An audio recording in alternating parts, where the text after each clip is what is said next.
সবাইকে স্বাগত দীপ্ত নিউজ আপডেটে। সাথে রয়েছে দোলা ডলরেস।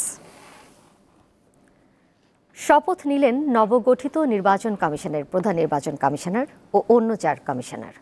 দুপুর 1:30টায় সুপ্রিম কোর্টের জাজেস লাউঞ্জে তাদের শপথ পাঠ করান প্রধান বিচারপতি সৈয়দ রেফাত আহমেদ। ইসি গঠনে সার্চ কমিটির প্রস্তাবিত নামের তালিকা থেকে অবসরপ্রাপ্ত সচিব এএমএম নাসির উদ্দিনকে সিসি হিসেবে নিয়োগ দেওয়া হয়। গত বৃহস্পতিবার মন্ত্রিপরিষদ বিভাগ থেকে এই বিষয়ে প্রজ্ঞাপন জারি করা হয়। সদ্য শপথ নেওয়া 4 নির্বাচন কমিশনার হলেন অবসরপ্রাপ্ত অতিরিক্ত সচিব আনোয়ারুল ইসলাম সরকার, অবসরপ্রাপ্ত জেলা ও দায়রা জজ আব্দুর রহমান এল মাসুদ, অবসরপ্রাপ্ত যুগ্ম সচিব বেগম তহমিদ আহমদ এবং অবসরপ্রাপ্ত brigadier general Abul Fazal Sanaullah. Supreme court প্রাঙ্গণে তাৎক্ষণিক প্রতিক্রিয়ায় সিসি জানান, একটি অবাধ, সুষ্ঠু ও গ্রহণযোগ্য নির্বাচন আয়োজন করতে চান তারা। পাশাপাশি সংস্কার কমিশনের দেওয়া প্রস্তাবগুলো বাস্তবায়নে গুরুত্ব পাবে বলেও জানান তিনি। কনস্টিটিউশন রিফর্মস কমিশনটা কাজ করছে, সুতরাং এটাও শেষ হোক, সব সুপারিশগুলো আসুক।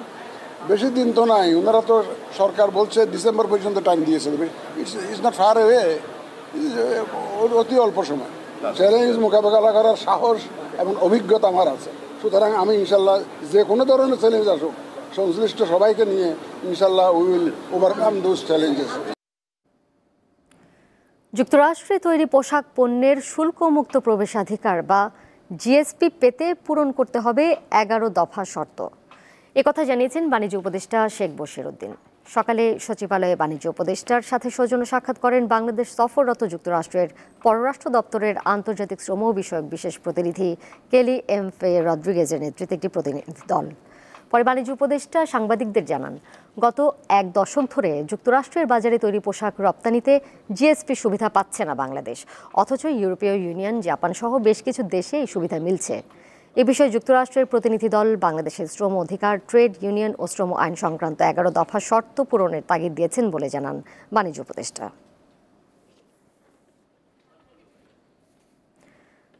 ঢাকায় ব্যাটারি চালিত রিকশা বন্ধে হাইকোর্টের দেয়া আদেশের বিরুদ্ধে আপিল বিভাগে আবেদন করবে রাষ্ট্রপক্ষ।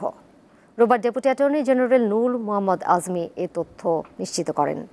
এর আগে গত মঙ্গলবার হাইকোর্ট বেঞ্চ ঢাকা মহানগর এলাকায় ব্যাটারি চালিত রিকশা চলাচল বন্ধের নির্দেশ দেন। এরপরে ওই সিদ্ধান্তের প্রতিবাদে আন্দোলন শুরু করেন ব্যাটারি চালিত অটোরিকশার চালকরা। তাদের জীবিকা চালু রাখার দাবিতে সকাল থেকে রাজধানীর সায়েন্স ল্যাব, ধানমন্ডি, মোহাম্মদপুরের বসিলা, শাহবাগ ও জাতীয় প্রেস ক্লাবের সামনে বিক্ষোভ শুরু হয়। পরে দুপুর 2টার দিকে কর্মসূচি শেষ করেন আন্দোলনকারীরা। সমস্যা সমাধানে আগামীকাল ডিএমপি কমিশনারের সঙ্গে অটোরিকশা চালকদের বৈঠক করার কথা রয়েছে।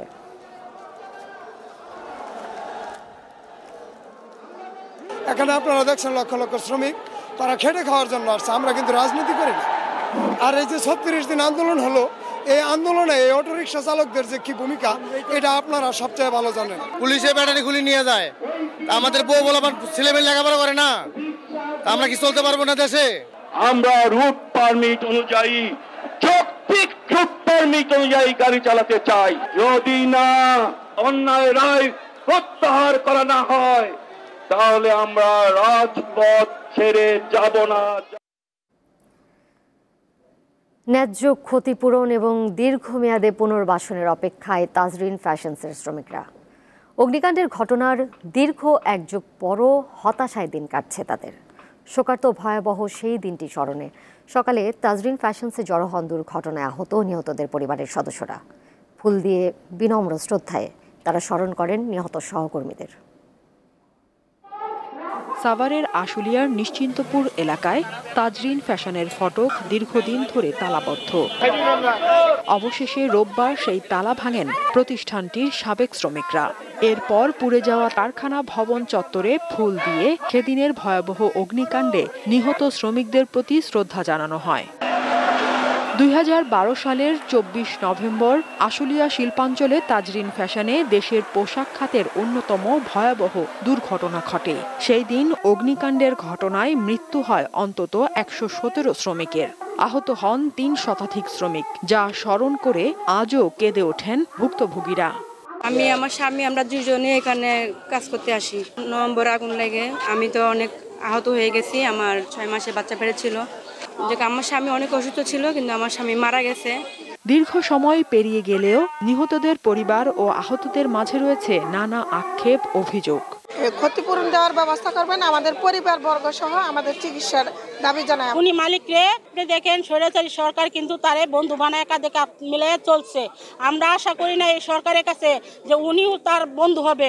অগ্নিকাণ্ডের ঘটনায় কারখানার মালিক দেলোয়ার হোসেন সহ দায়ীদের শাস্তি নিশ্চিত না হওয়ায় ক্ষোভ প্রকাশ করেন শ্রমিক নেতারা। বর্তমান একটা পরিবর্তিত সরকার আসছে, ইন্টারিম গভর্নমেন্ট, সেটা তারা বলেছেন যে তারা বৈষম্য দূর করবেন।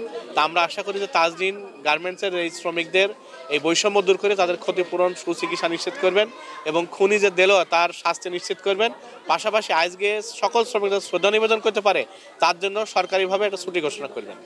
অগ্নিকাণ্ডের সময় কারখানাটিতে পর্যাপ্ত অগ্নি নির্বাপক ব্যবস্থা ছিল না বলেও পরবর্তী তদন্তে বেরিয়ে আসে। দীপ্ত বার্তা কক্ষ। আন্তর্জাতিক প্রসঙ্গ। পাকিস্তানের চরম রাজনৈতিক উত্তেজনা চলছে। সাবেক প্রধানমন্ত্রী ও পাকিস্তান তেহরিক ইনসাফ পিটিআইয়ের প্রতিষ্ঠাতা ইমরান খানের আহ্বানে সাড়া দিয়ে বিক্ষোভ শুরু করেছেন দলটির নেতাকর্মীরা। আদালতে নিষেধাজ্ঞার পরও রোববারের বিক্ষোভ কর্মসূচি চালিয়ে যাওয়ার ঘোষণা দেন তারা।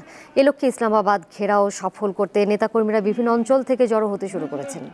মোবাইল ইন্টারনেট বন্ধ ও কঠোর নিরাপত্তাকে উপেক্ষা করে রাস্তায় নেমেছেন পিটিআইয়ের হাজারো সমর্থক। যদিও পাকিস্তানের স্বরাষ্ট্রমন্ত্রী জানিয়েছেন আদালতের নির্দেশনা অনুযায়ী ইসলামাবাদে কোনো বিক্ষোভ করতে দেওয়া হবে না। নিউ ইয়র্কের আদালতে ঘুষ ও প্রতারণা মামলায় গ্রেপ্তারি পরোয়ানা জারির পর এবার একই মামলায় ভারতের আদানি গ্রুপের প্রতিষ্ঠাতা এবং চেয়ারম্যান গৌতম আদানিকে তলব করেছে যুক্তরাষ্ট্রের সিকিউরিটি ও এক্সচেঞ্জ কমিশন। স্থানীয় সময় রোববার এক প্রতিবেদনে দেশটির সংবাদ মাধ্যম ব্লুমবার্গ এ তথ্য জানিয়েছে। নিউ ইয়র্কের ইস্টার্ন ডিস্ট্রিক্ট কোর্ট এরই মধ্যে 2 অভিযুক্তকে তলবের ওই বিজ্ঞপ্তি জারি করেছে। সেখানে বলা হয়, যুক্তরাষ্ট্রের আইন অনুযায়ী তলবের চিঠি পাওয়ার 21 দিনের মধ্যে পাল্টা জবাব দিতে হবে সিকিউরিটি ও এক্সচেঞ্জ কমিশনকে। চিঠি পাওয়ার পরদিন থেকেই সময় গণনা হবে। জবাব না দিলে আদালতের নিয়ম অনুযায়ী রায় ঘোষণা করা হবে।